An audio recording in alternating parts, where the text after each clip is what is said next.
Thank you and welcome to the podcast, Nancy Boss. It is such a pleasure having you here today.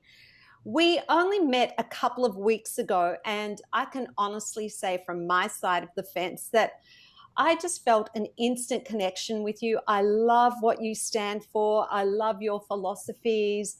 And I just thought, where has this person been all my life? So, welcome and thank you for being on the show. How are you going? Thank you. It is really great to be here. I feel the same way, like the instant connection. It Just love was. getting to know you. So thank you for sharing yourself with the world through this podcast, or I wouldn't have met you. So, Oh, it's so fun. And I get to meet people like you. And the good thing about a podcast, and as you know, you have a podcast also, which we're going to get to later, but it's almost a little selfish because yeah. you learn as well and you ask the questions that you want to know the answers to. So it's a Yeah. little kind of sneaky selfishness there as well, but we won't tell anyone that. Okay. So, where are you right now? I'm in a small town outside of the Seattle area. I live in the woods in a Oh, place called really? Kitsap. Yeah, Kitsap Peninsula, and it's in Washington State near Seattle. Mm-hmm. Oh, that's amazing. Seattle is a beautiful city. I've been there. The highlight for me was going to the Boeing factory, though. Yeah, it's I was really huge. fascinated with that. That's a Yeah, very cool place. yeah. So we're going to start with a little bit of biographical information. Mhm. And I always love to know the person behind the rock star teacher and pedagogue and vocalist. So tell us about you. Have you always sung? Oh, yes. Yeah, right. I was one of those that my mom and dad made a rule, no singing at the table. That was the only place I wasn't allowed to sing. So, yeah. But singing's just part of being human, right? It Every is. yeah, It all little is. kids sing, I think. I've never met a little kid who didn't sing. So, Yes. And you have a philosophy too that you believe that everyone has the right to sing. absolutely. Anybody who's worked with teenagers notices that around those middle school years or 10, 11, 12. A self-consciousness comes in, right? Mhm. And a lot of times even before then, people are told not to sing by somebody that they respect or even somebody they don't disrespect. Just hearing that Mhm. shuts things down, right? Yes, And absolutely. so one of my missions in life is to get people beyond that. And I could talk on that for like 3 hours alone. So let me know. No, that's fine. You go for it. I love that philosophy. So when you were a child and you were told to quieten down, hmm I mean, did you quieten down or did you continue to sing? As a child, I had the confidence to think of it as a compliment. Oh, really? You thought you were Absolutely. amazing. Yeah, Nancy, just you can sing later. I can sing later. Great. Yeah. I will. Yeah, of course. And you did. And what Yes. about singing training? You did share your experiences with me, so it'd be interesting to hear about all of that too. Yeah. Well, I was the little girl who sang the solos in church and joined the adult church choir by the time I was 12. And in middle school, when my voice was lower than many of the boys, I was singing the tenor or even the baritone on the Three Dog Night harmonies that Oh our my jazz choir gosh. was singing. Yeah, it was a pretty cool choir. and Wow. but then as I got into high school, um, the whole education system in that era, which was a few decades ago, steered everyone toward classical music. So I Mm. was learning Amarilli and Caro Mio Ben, and on the radio I was listening to Helen Reddy and Anne Murray, Yes. and Johnny Cash, and there was no common ground. No. It was like ballet versus street dancing. Mhm. So suddenly, the kid who'd known all along that she was a great singer didn't know anything, right? Yes. And I started taking voice lessons. I don't think I told you about this part before. I started taking voice lessons when I was 16, which was very young back then. People didn't take voice lessons. And I was Really? taking, Not in high school. They didn't. Nope. Not Wow. till college in the U.S. in the 1970s and 80s. Um, and so I started taking voice lessons from a college professor who was he was condescending. He Mm, did not want to teach me. He would smash his hands up to my cheeks and tell me to open my mouth, make my mouth longer. So singing lessons became torture. mhm, Classical music became torture, mhm. and I also had some issues, of performance anxiety creep up around that time. So my knees would shake when I performed, right? And can you relate to that? I'm just listening to your story and I'm thinking you're at the most vulnerable age you could possibly be at. That is the Yes. time that you need someone championing you. And Hmm. here you have someone tearing you down. I Yes, mean, I exactly. would have had a lot more than performance anxiety, I can assure you. Out the door. Yeah. Oh, I don't even know how I would have reacted because I haven't been in that situation. My journey was very different. Right. I trained in the 70s, but I happened to have the only CCM teacher in the Mm, whole of Australia living around the corner. So I was attending lessons there and I was singing all the music that you talked about, not Johnny Cash, but I was singing Tina Turner and all that kind of yeah. music at the age of 14 and loving it. Um, Yes. so I can't imagine how that made you feel. So what did you do about that? How did you handle it? I didn't handle it well. I went off to college and became a music major because I was the girl who sang all the time, right? And so, of Mhm. course, she's going to be a music major. And my performance anxiety got worse there to the point where I actually, my junior year, switched over to a music management major. I love business. And so I Mhm. got a business and economics and music degree in order to avoid doing my senior recital. And I was told at that time that the only route was to be a performer or a school Yes. teacher. And Yes. I don't like classrooms full of children. My mind explodes.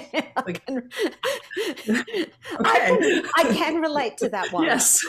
So it's either the opera stage or the Hmm. classroom, right? Hmm. Well, I didn't want to do either one, right? Fair enough. Yeah. And so I was just stuck. But I knew that I loved to teach.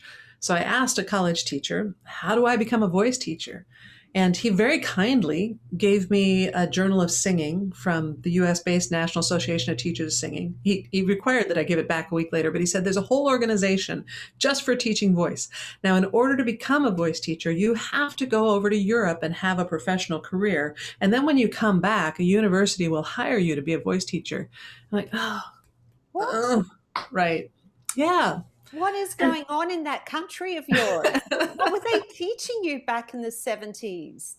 yeah, and I I got, and mean, this I was, hate to say it probably still goes on now in some yeah, and educational institutions. I know that for a fact. yeah, That's devastating. yeah. And you bring up a really good point. It still goes on now, and it's been Yes. 30 plus years. Hmm. Yeah. Yep. Yes. Okay. So you then, from what I understand, your direction changed though, didn't you start going and I remember you telling me you worked at Foot Locker. Yep. I couldn't find a job in arts management because of the economy at that time was the arts were being slashed, and eventually landed up as a store manager for a Lady Foot Locker casual store, and did that for a few years, paid off all my college debt, and Hmm. completely forgot that I was a musician. It was just like gone, um, and I was really finding a lack of meaning in my life. I Hmm. like fine, I go to work. Yes. I do a good job. I have Yes. employees. Yes. It's great. I ran the number one Lady Foot Locker casuals in the country, so it was working. Of But course there you was did.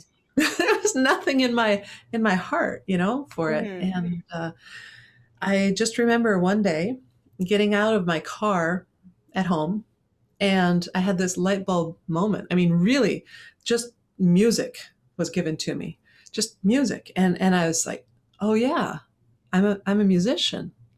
I had Yes. forgotten. And in fact, at that time, I had already met and was engaged to my husband, I think. he didn't know that he married a musician. He thought he What married a Lady did Foot Locker manager. what? It never came up It at just all. wasn't part of me at all. Yeah. Wow, So, that's a real big yeah, disconnect. it was a That's real a big, massive, yes. massive. That is like a canyon Yeah, it between is. one life and another life. Yeah, it's like two different people. Yeah, it's really Hmm. something. Yeah. So you then thought to yourself, okay, this is who I am as a musician. How did you then Yeah, find your way back? Because I do know you had a performance career. I did. So you know that maybe I would imagine you know that when we're listening, the universe tends to provide, right? And Yes, give us what we need. And now I yes. was listening. And sure enough, the church I was going to, the music director left and they needed an interim music director while they did a search. And so I stepped in as the interim music director. And I didn't love it because, again, Mhm. there's 30 people in front of me and I'm supposed to conduct them. And I'd only had one semester of conducting, but I got them through and I found the Yeah. musician in me. Yeah. They started and finished at the right time. Doesn't Yes. matter what happened in between. Breathe. Yep. And then my husband and I moved off to a small town where there was one fabulous voice teacher. And I started taking lessons from her. And I said, I was scared to bring it up, but I said, oh, because she had her doctorate in voice, right? I said, I would like to be a voice teacher someday. And she said, fabulous. Oh, We'll have you teaching in a few weeks. And she knew that I was good. She knew I knew my stuff. And she decided she could mentor me. And mhm. plus, she had too many students. And so I could take some of her. Handy. Yes, exactly. So she got me on my feet as a singing teacher. But then I was a singing teacher who was teaching but not performing, right? And I picked up another choir. So I was directing a choir, but not soloing. I was mentoring soloists, but not Mhm. doing it myself, and still stuck in classical is right. And my teacher was a classical teacher. Yes. And I remember singing, she said, she just gave me some music from the soprano anthology, the gray one. Um, and West Side Story or something. Oh, yes. Yeah, and That's not too bad. well, no, and it might not have been. At any rate, it was soprano Yes. legit stuff, and Yes. and I sight read it because I really didn't know that music either. And she's just like, wow, and like, oh, there's something there. But she knew nothing about teaching musical theater. She just could see there was something there. Mhm. So Mhm. that was confusing. Um, and then I moved again one more time with my husband and started my own voice studio.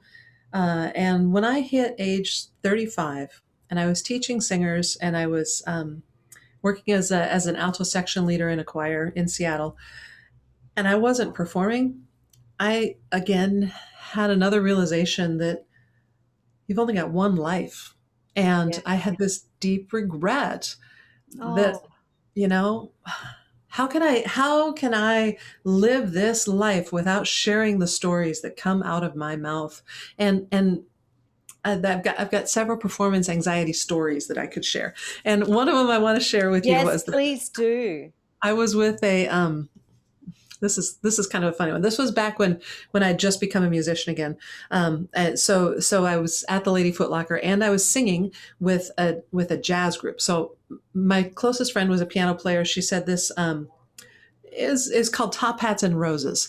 And what we would do is we would do jazzy arrangements of standards. There were 8 of us, and we would perform them at RV parks, Winnebago's recreational vehicles. We would perform those every Wednesday and Saturday. That is hilarious. Yeah. What? Who Hey, does that? $50 a night, not bad. Oh, in a park with Winnebagos. Winnebagos and mosquitoes, and yeah. So I was anyhow. I've got yeah. So that was my first solo since the college mess, and I remember that the people in the group thought I was just a fabulous singer. I was far more trained than any of them, and when I got up to sing Mhm. my solo, I was a wreck. They could Really? tell, they could see that I wasn't breathing. They could see me shaking. And as soon as I got done, I would turn around and come back and I would be a mess and somebody would have to Oh, hug me. oh my And gosh.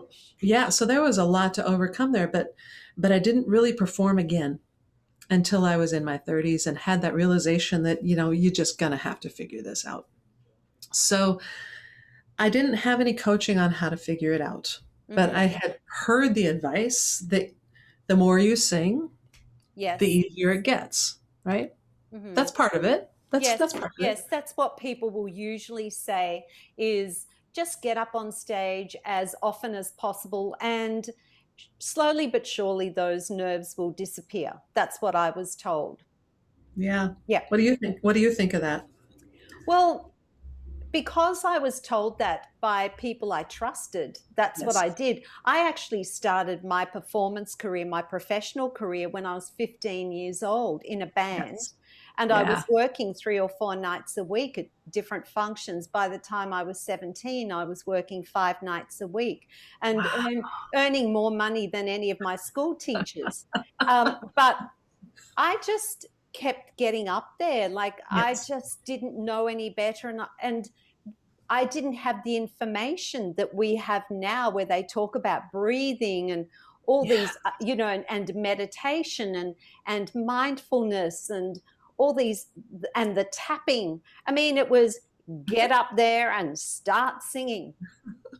Okay. And So, so, yeah, yes, and that is part of it because when we're performing, there's variables in the environment that aren't there when you're just at home singing, right? And so, absolutely. yeah, somebody's going to cough, somebody's now phone is going to ring, somebody's going Yeah. to look really grumpy, and you have no idea what they're thinking, but you assume they hate you. There's going to be variables. The sound is Uh-huh. different, the piano's different, Yeah. whatever. Yeah. Your guitar string breaks. So that yes, absolutely, you have to get out there and do it a lot. As far as one time that I had to do this, so I started setting up performance gigs for myself. And one time, I don't know if you're a Star Trek fan, but I've watched all the Star No. Treks, and that's good on you. I'd So watch I'd watch Tammy. okay.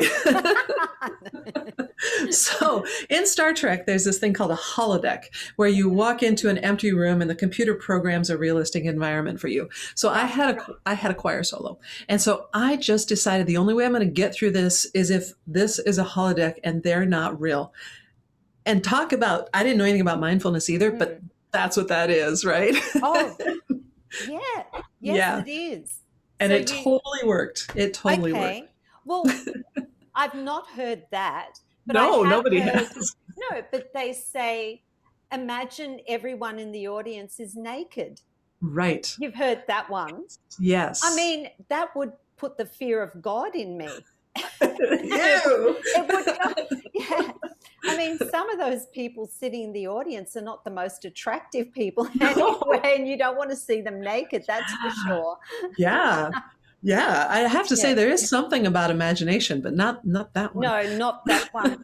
So, after all those experiences that you went through, and I mean, they're pretty significant Yeah. and they were life-changing for you Absolutely. They because they steered my took career. Yeah. Hmm. yes.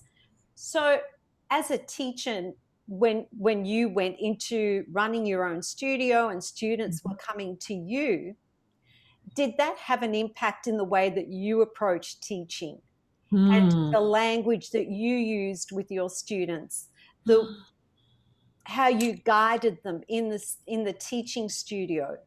I would say that it impacted the type of student that I accepted. If a Really? yeah, if a student was a live, active, live, a living, We active hope so. adult adult performer, then Yeah. I would tend to not take them, Oh, because really? I'd be like, I can work with you on getting your voice better, but Mm. as far as the practical experience of what you're having on the stage, I can't really address that. So I felt that I was very good at technique and repertoire, Hmm. but not at teaching performance. So I started performing at my own children's youth theater with them. And so I started getting theater performance, and they started giving me better and better roles. So it got more and more intense until the point where I was actually music directing. And Wow. that, yeah. So I gained my music theater chops in a community theater like Yes. that. Yes. Yep. And then was able to go on and do some professional productions as I got better and better and more confident. Confidence is so much of it. Hmm. So for me, though, that aside from quantity of singing, which I motivated myself by singing for causes. For instance, I decided I was going to have a fundraiser Yes. for a specific student who had a disease. And so Oh. then there's no way I could back out, Hmm. and it was all about the good cause and that quantity of performing like that. But one thing that I went through that was very unusual was that I tried hypnosis. Hmm. And there is a type of hypnosis that is science based. I've seen it used on people. It's quite practical. They get you in a very calm place and talk about suggestions or concepts with you in this mental place. Hmm. But there's another kind of hypnosis that's far more hard to put your finger on, right? Right. It's more, I don't know, new age, woo woo, Woo whatever, working. woo. It's Yeah, woo woo hypnosis. exactly. And I went to woo woo hypnosis. Oh, wow. I didn't tell anybody No, because that just wasn't part of my reality, science based, and no. yeah, and this woman had, I think I had like 4 sessions. Hmm. And at the last 2 sessions, she had me put my arm out, and then she would push on my arm and say a number, and then push on my arm and say another number, and then push on my arm. And she would see how my arm reacted differently to those different numbers. And then, Okay. yeah, and then she would page through a book to see what that number meant. And it was a really fat book. And then she'd know which next 2 numbers to read, and which next two, and which next two. And I have no idea how long that went on because I was hypnotized, but I'm guessing an hour, hour and a half. I think you reached at least 1 million by then. Yeah, no kidding. And at the end of that, Hmm. I realized a couple of early sources of criticism and judgment in my childhood that were part of my performance anxiety, the root of it, where it Hmm. started. And then once the performance anxiety started, it just kept spinning up and spinning up and spinning up. You perform once nervous, you don't feel like you did good. You're going to be more nervous the next time. So you're not going to do as good. Then so you're going to get even more nervous the next time. And that's what was going on. And when I Yeah. discovered that the root of my performance anxiety was ridiculous, something like we hear so many people say, "Oh, my elementary school, church music director told me to just be the quiet butterfly," or something, like Hmm. that. Yeah. That can be the cause of Yes. performance anxiety. Yes. Yeah, Yes. And really, that takes me back to the point before that we have such a responsibility as singing teachers. yeah, We have the ability to create someone losing their voice, yeah, and that loss of voice isn't just in singing, but voice in life as well. It can shut them down in life, and yes, I find it especially almost like a larger responsibility when you're working with children, that you have to be so kind and fill them with positive thoughts and positive energy, because you can make or break their yeah, their their singing experiences. And the last thing you want is for them to lose the joy of singing, and to exactly. lose their voices in life as well. Yes, absolutely. The joy of singing is so much. And yeah, if you take away that joy of singing, especially for a person who's a born singer, Hmm. and that part of their identity is completely Yes. removed, like it Yes. was for me briefly when I was at Lady Hmm. Footlocker. Oh, that's permanent damage. Yes. And it can change a person's life. How many people have you heard say that, "Oh, yeah, I was a soloist in high school, but now Hmm. and I'm not a singer anymore." Oh my Yes. goodness. But Yeah. how many people do you hear also that say, "Oh, I can't sing. You know, Yeah. I sound terrible when I sing." I mean, Mhm. who told them that? Right. And the other thing is, when you tell people that you're a singing teacher, the first thing everyone asks me is, can you teach anyone to sing? Yeah, Is that the first thing you're asked? absolutely. Yeah. Yeah, yeah. You can have that almost on repeat. You can almost save them asking the question. Yeah, I'll just pull totally. out my phone. I know what you're going to ask. Yeah. And for you, I know that you have this very firm belief that everyone has the right to sing. Mhm. So you believe that everyone has the right to have their voices heard, and you're working really hard to champion other people to find their voices. Where has that come from? Where has that come from? Mm, I, one of the best things about being a teacher is that you're also learning when you teach, right? absolutely. Or Hmm. perhaps people who go into psychiatry Yes. are helping themselves while they help others, right? Yes. Like psychologists, everyone that I know that has problems wants to be a psychologist or Yes. has had problems as a child wants to be a Yeah. psychologist. Yeah. Yeah. So the way that I took your question is very very to the point and interesting, and I love it. And that is, like, I think what I took is that what is it about me, or what Mm, happens that I want other people to find their mm, voice absolutely.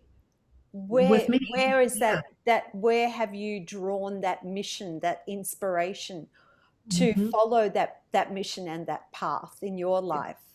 Yep. Yep. That inspiration comes from being a strong, independent woman. And I have to add the word woman, because the strong and independent, great. But being a woman Hmm. who's been judged, Hmm. you have to make a choice to ignore judgments that hold you back, right? Yes. I've had Yes. to make those choices to ignore Yes. judgments that would hold me back. Yes. Maybe goes for men too, but I think it's pretty well documented for women. And there's a cultural norm that Hmm. our generation, your and my generation, is coming out of. We were the first generation of liberated women. And who knew what that was? So Yeah. somebody still has to raise the kids and make dinner. So, Hmm. honey, you may be liberated, but you better stay home and do that. Hmm. That's a squashing, that's a killing that comes from our society, and that, I'm sure, happened to me in many different ways, like it does to all women. And I'm sick of it. But there Yeah. is there is a part of the medical world. The word. This is totally going off on another tangent. Yes, So that's put on the fine. brakes if you want. That's fine. Um, No, I'm coming along you're on the along on ride. this ride. Yeah, I'm on the ride with you. It's Yes. fine. Awesome. Well, when I was writing the book Singing Through Change, which is about women's voices in midlife and menopause and beyond, we did research that showed what hysteria is. Now, hysteria, yeah, I know it's like out of the blue. Hysteria is hysteros is the Greek word for uterus, and hysteria was a diagnosis that started some 300-400 years ago, that was put to women, adult women, who started acting differently than women should act. And it could Okay. be anything from headaches. Many women, because of their hormones, they get migraines. So that could Hmm. be a hysteria. Hmm. Many women, because of their hormones in their 40s or 50s, will have periods of rage. That Yes. would be hysteria. Yes. Yeah. And these are all, now we know that this is due to massively fluctuating hormones, and it can be dealt with in the medical Hmm. world. But the word hysteria was a medical diagnosis until the 1980s. And it was meant for women in midlife who are not acting like they're supposed to act. And one of the phrases, if you look in the Wikipedia for hysteria, one of the phrases is women who have a tendency to cause trouble for others. And yeah, I must be deeply and highly hysterical. we are both hysterical. I am the most hysterical person that I know. Yes. So that is part of the root of my nature, to help women find their voices, and men, but mostly women, is that Yes. And I want help them become even more hysterical. more hysterical. Please, let's The make some more trouble. hysterical, the better. Yeah, exactly. Right? Yes. Yes. Yeah. And Yeah. when you talk about women becoming independent and society changing, it actually has not happened that long ago. And in some cultures, it's still not happening. Like, I'll share something that I've not shared before, Mm. is that I was married previously to an Italian man. And I come from an Italian culture where, as a child, I was raised that children are seen and not heard. Yeah. And so I never spoke up. I couldn't disagree with my parents. I wasn't allowed an opinion. And then I married that person. Yeah. Yeah. And I was only at 20, I was pregnant with my first child, living in a suburb where I was surrounded by Australians, and I was the only European. Yeah. And it was very lonely because I was so young and everyone else was so much older than what I was. And there I was at 20, barefoot and pregnant in the kitchen, and I wasn't allowed to follow my career path. And I was extremely in a situation that I started to realize I was not happy being in, because I was not that person. Yes, that's Yes, right. and I mean, people that know me now would not know that I was quietened down and I was not allowed to have an opinion, and I was that domesticated Italian wife Yep. in my early 20s. And that's part of the culture where I grew up too. I mean, not the Italian thing. That's completely opposite. I Mm. grew up in a Scandinavian culture in the middle of the United States, in a place called South Dakota, which is classic prairie country. You know, sod houses and wagon trains. And I mean, I was born after the wagon trains had gone through, but just for perspective, there were cars when I was born. Oh, But thank goodness. Yeah, I was going to say, you look great for 150. thank you. Just for those who might be younger than Yeah, us. okay. So, Yeah. but that Scandinavian culture and the Lutheran church that I was raised in, there is a hierarchy of voices, and definitely. You need to be a team player. Nobody should stick out. Mm-hmm. We are all in this together, working for a greater purpose, which truly, when it was survival and you were building sod houses and cutting new farmland and fighting the enemy, then yeah, survival is the thing. But when it's now a city and a suburb and women's liberation has happened, and still the culture is saying quiet, quiet, quiet. And I know there's a lot of people who can say they've experienced that. I was always jealous of the people of New York who could just be loud and out and just Yes, fabulous. Yeah, yes. And in our industry, we there's a tendency for the woman, if you're in a band, to be right. called the chick singer. Eesh. Yes, and I was tarnished with that brush. I was the chick singer in the band. But I tell you what, if you survive that, you can survive anything. And Yeah.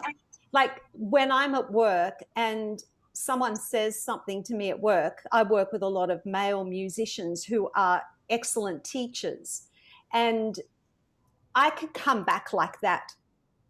They say anything, my comebacks are like this. But I said, not only did I work with men, all these musos who are very condescending, but try working in a bar at 3 in the morning when Mhm. it's full of drunks who are Yeah. basically yelling out, and this is my Australian accent coming out now, yeah, love, get your gear off.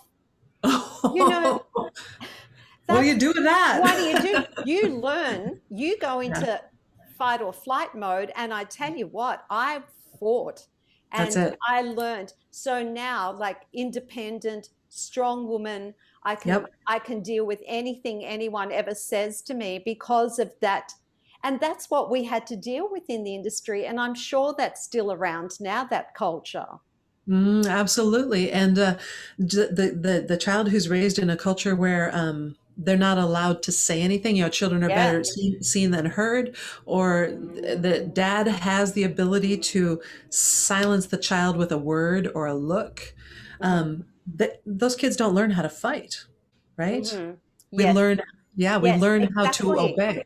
Yeah, and Yes. you learned how to fight. How did you learn how to fight? I don't know, but deep down, I think that I'm very resilient. I'm tenacious. And if anyone tells me I can't do anything, I've become the person that will do it just to spite you. Awesome. And if you tell me that I don't have the ability to do something, I will Yeah. find a way to learn how to do it just to spite you. Good for You you. know, Good but for you. but it's taken a lot of life lessons, it's taken loss, it's taken a lot of things for me. Basically, I've been brought up in the school of hard knocks, Yeah. and that's Yeah. where all that has come from for And me. you were encouraged by your teacher, your fabulous teacher, right? To don't let those knocks stop you. Keep Mm-hmm. going. Yeah. Yes, yes. And so that takes us to where we're at now in life. And we talk about, that women were silenced, but also too, the generation of women that are coming through now, they're Yeah. facing other challenges. They are. They have different challenges to what we did.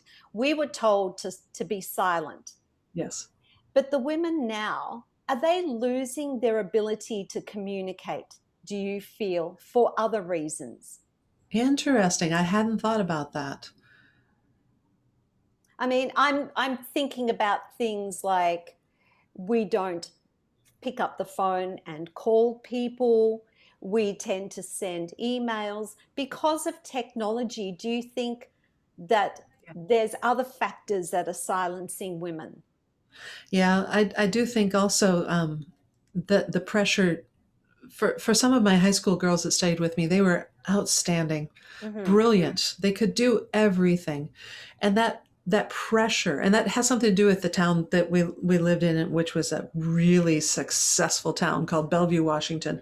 And that pressure to be everything and do everything means that the girl is Yes. required to ignore herself, right? Right, this hour you are a mathematician and you're getting all Mm. A's, and this hour you're the lead in the musical and you're killing it, and this hour you're in volleyball and you are going to spike that ball, and to be the best all the time at everything means there's no chance to find out who you really are. So yes, there is the technology problem, and then there's, in that kind of overachieving world, there's the society Mm. problem.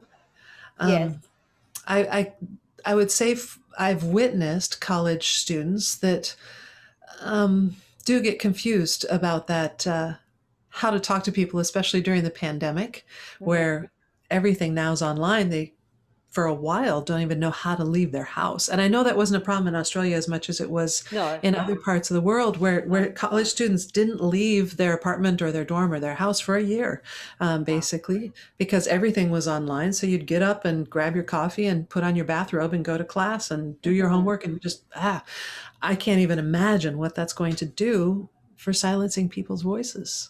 It's something we Yes. have to keep a lookout for, that's for sure. Yes. And also by doing that, we're silencing their emotions. Yes, absolutely. The People only don't way to know, deal with it. Yeah. they don't know how to express themselves. Hmm. They can't communicate and use their voice. That's another instance where some people will lose their voice in life, I suppose. Yeah, it certainly is good to have a good therapist or a good friend or a good coach or mentor to help you through those things, because it's unprecedented in the history of the world. We don't know how to emerge from this. Hmm. Yes. And Yeah. how do you help people find their voice in life? Because that's something that I know you're working on. Yeah. And specifically with women, I Yeah. understand that. And I think you gave the demographic of women between 40 and 70. Yeah. How do The you um achieve that? the most important aspect that I found is to help women tap into the fact. I believe it's a fact that we were all put here for a purpose. We all have something inside of us that's dying to get done before we pass from this earth. And if a woman feels that her life or her silence is blocking her Mhm. from delivering that message, from sharing what she's passionate. Now, passion taken from the original meaning, which is the passion of Jesus Christ on the cross, dying for love of us. That's what passion means. So, what are you, or that's the source of the word passion. And Yes. so, what are you passionate enough about that you can't help yourself but go, do, say, tell the world, once you find that and start to believe that that is why you are here, then it's time to look for ways, to get through whatever it is that's blocking you. And sometimes those blocks are people. In my case, I Yes. had family members that were blocking me, as you did with your Italian. Yes. Yes. Yeah, and so sometimes it's a very harsh reality that we find ourselves having fallen into. But that meaning of life, I don't want to die without having sung. I don't want to die without Mhm. giving my message. That that Yes. that's real. That's the truth. That's the truth. We get one life. We have to live it. And Hmm. so, encouraging and empowering women to move forward in their passion. Yeah. So when I listen to you speak, there's another side to that. You're talking about passion, but you're Yeah. also talking about purpose to me, because Hmm. when I think about passion, it's something that I want to do, Ah. and purpose is what you do for others. So very good. Those both start with you, right? Absolutely. And instead, I think it's what comes through you. Yes. Have you ever delivered a song or a message that you're like, I don't know where that came from. That didn't come from Hmm. me. That came Hmm. through me. Have you experienced that? Yes. Yeah, Yes. yeah. Songwriters, and Paul McCartney talked about that. That song. I woke up with that song, and I just wrote it Yes. down, and it was amazing. We hear that kind of thing all the time. I've had Yeah. performances like that. Clearly, our purpose or our passion doesn't come from this body. It comes from how our soul is attached to all the other souls and the energy of the world. Hmm. That's the source, not from this body, but from something much bigger than who we are. Yes. So it's almost like an outer body experience. It can be. It can be. Yes. I know sometimes, like for me now, I don't perform, but my purpose and passion is also trying to help others, and I believe I'm here for, I want to live in service for other people. And Hmm. there are times, say, when I'm creating content and I'm working on something, and then I walk away from it and I come back the next day, I go, where did that even come from? Well, that was good. I don't remember writing that. Yes. I mean, there's other times I go, what the hell was I thinking? Yeah, But absolutely. yeah, but I see what you're saying. Hmm. So So, part of getting over performance anxiety is getting rid of the ego. yes, And so I never finished this journey. The real piece yes. that I think is get out of the way. It's Hmm. not about you. If Ah, you are wondering how to now, maybe you're singing in a strip club and people really care about how your body looks. But if you're worried about what do people think of me, that's not a meaningful way to deliver an important story or message. You get out of the way. The message goes through you. And it's yes. the same thing with speaking. It's the same thing with life. It's the same thing with raising children or talking to your employer or starting a company. It's coming through you, and you need to know that it's right. Yes. And that can be really difficult if you've been criticized a lot as a Yes. child. And if even if there was a hair out of place, Hmm. that people around you were looking for a source of Yep. criticism. Absolutely. But It, what right do they have to criticize you? Do they know better? Are they? mm, No, they're mm. not. I mean, maybe at the time they were 40 and you were 10, but now that you're 40, you know they were wrong. Ah, yes, I'm 40. Now Now that I'm that you're 40. 40. Okay. And in our singing teaching community, things are becoming very targeted towards using science based Mhm. Yeah. techniques, approaches, investigations, Hmm. troubleshooting. Yeah. Do you think that is benefiting our community, or is it getting in the Mhm. way of what you're talking about, where it's almost saying that your voice is the larynx and we don't worry about the rest of what's going on? The the interesting thing to me is that such a huge part of our population lives in the world where the science is what they need to 100% believe. And I think that the tradition of yin and yang would speak to this. And so if you are a yang person that needs the hard facts and you need the science in order to serve your students the best, then yes, isn't it great that the science is there so that you can speak to your students that way? And if you're the opposite, I like to think I'm balanced. I do just as much science as I do, woo woo. The woo woo. Absolutely. But I do think that it's a spectrum, and I think it depends on where you are. There's a lot of bad instruction that's been done away with because of science. I remember. I agree. Yeah, back in 2005, I said to Scott McCoy, Dr. Scott McCoy has written one of the leading books on physiology and anatomy and acoustics. And I said to Scott, so how do men do falsetto? Do they have like a second windpipe? He's like, oh, Nancy. And the thing is, I wasn't alone. There were older teachers that thought that men had an unusual mechanism in their throats that allowed them to create what they called falsetto, like a whole different part of the voice or an extra track. And so thank goodness for science. Thank goodness. Yes. Because you would have spent a lot of time looking for it. Making up my own theories. Yeah, exactly. Oh, I could never do that. Yeah. Yeah. So you believe that everyone has a story to share. And yeah. So how do we know what that story is? And have you found your story to share? Absolutely. I have found my story. It does continually change, but as we evolve.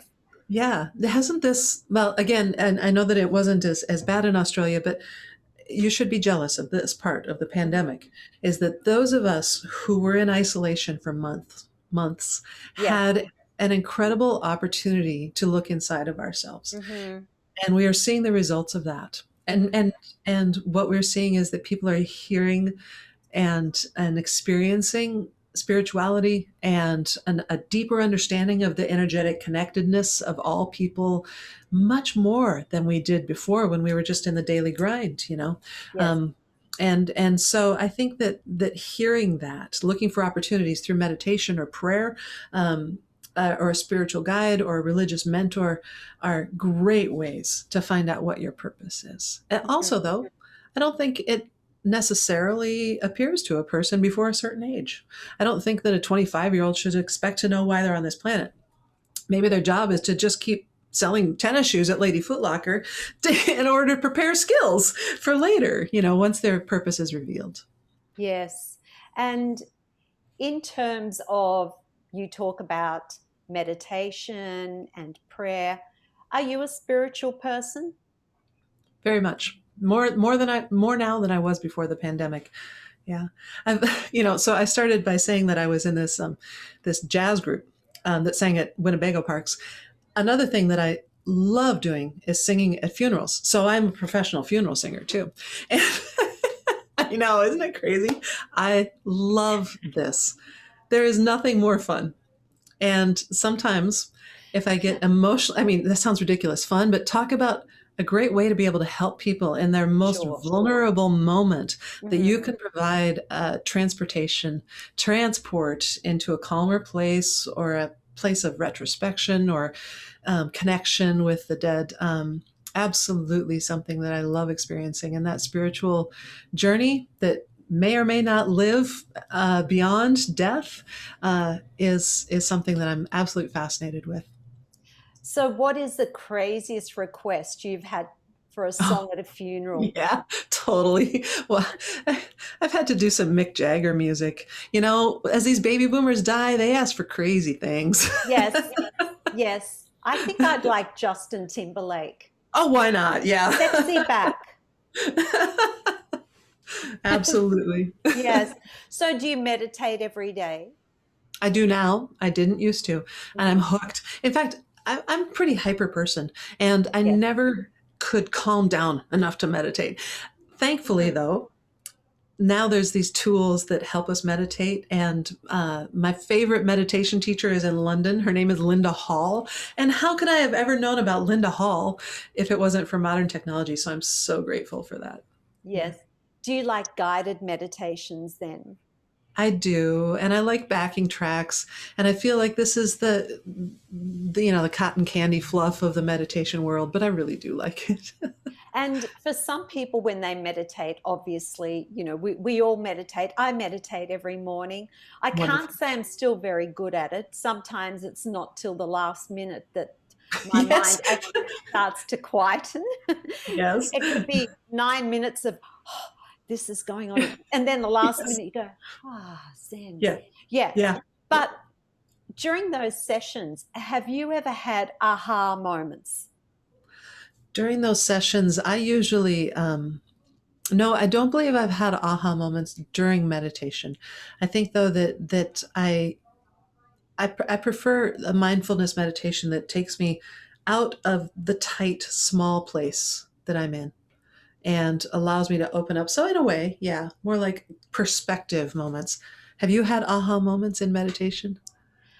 Yes, I have. I can't name anything right Yeah. now, but it could be what I'm going to title something, and I've been trying to figure it out, and then Right.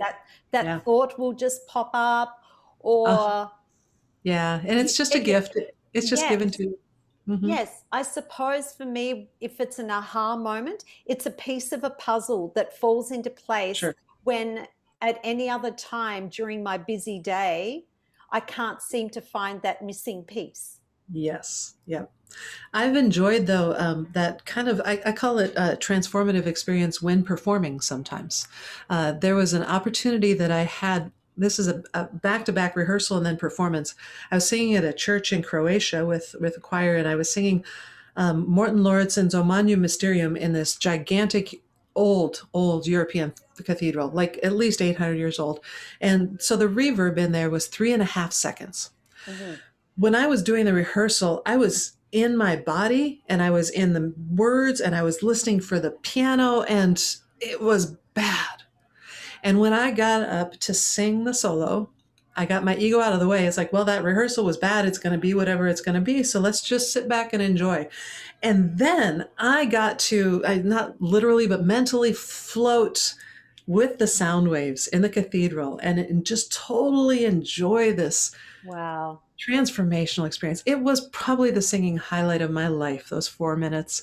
And that as singers, that got my ego out of the way. I wasn't nervous because I was just the vehicle for this sound in this glorious place. Now I got to say, 3.5 minutes of reverb really helps Yes. because you can actually listen to yourself.